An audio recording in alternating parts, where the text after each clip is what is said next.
Hey, Jay Williams, Waterfowlers for Christ, and author of Committed to the Call, a 365-day waterfowl hunter's devotional. Tonight I want to read you one called Unfathomable Love. It's on page 42 if you've been following along. A couple of years ago, my outboard had been broken on my boat during the peak of duck season.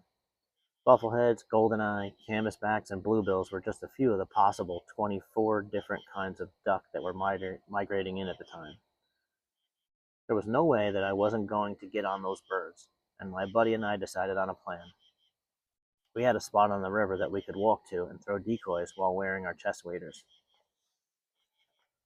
We knew that we'd be able to throw decoys just far enough from shore to be convincing. We didn't have a boat, but we did have a pretty amazing Labrador retriever, and we were confident that he could bring us any birds that we were able to take down. It wasn't long after we set up that a small group of bluebills flew into range. One drake dropped, and the dog was commanded to action. But when he got halfway to the bird, it uprighted itself and began to recover. By the time the dog had gotten to the duck, he was well enough to dive a few short feet at a time. The bird dove and dipped over and over. Several times the young lab had grabbed hold only to have it get loose again, but the prey drive of that pup was the strongest I'd ever seen, and he was not about to give up. The chase continued, and the distance the two creatures got from shore became worrisome fast. My buddy tried calling his dog off the bird and using whistle commands, but the lab was locked on target. The dog was getting too far out for his own good, and his shock collar was at home. His master weighed it out as far as he could and hollered for the pup. Then he looked back at me, and I knew instantly that he would swim for that dog in the icy water without a second thought. He called one last time, and finally the dog broke free of the chase and swam back to the arms of his master. During our own walk with God, there are times when we, like my buddy's dog, get fixated on something we want so badly that we don't realize it isn't good for us. Sometimes it seems almost too conveniently within grasp, only to evade every effort to grip or hold on to. It may be a person we love that doesn't give that same love in return, an unhealthy addiction to the feeling of being happy, falsely produced by a pill or other type of drug.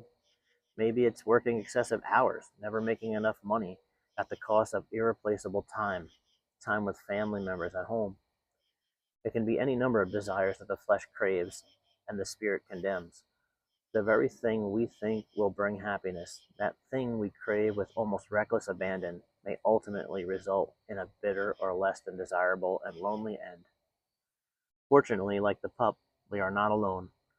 We also have a loving Father who calls us back to Him even when all hope of being heard seems lost. He too will wade into the deep waters with us because His love for us knows no bound. No fear of sacrifice could ever stop Him from bringing us back to His arms where we belong. My brothers and sisters, I pray for us today that we hear our Father's voice in times when our own will seeks to drive us in another direction.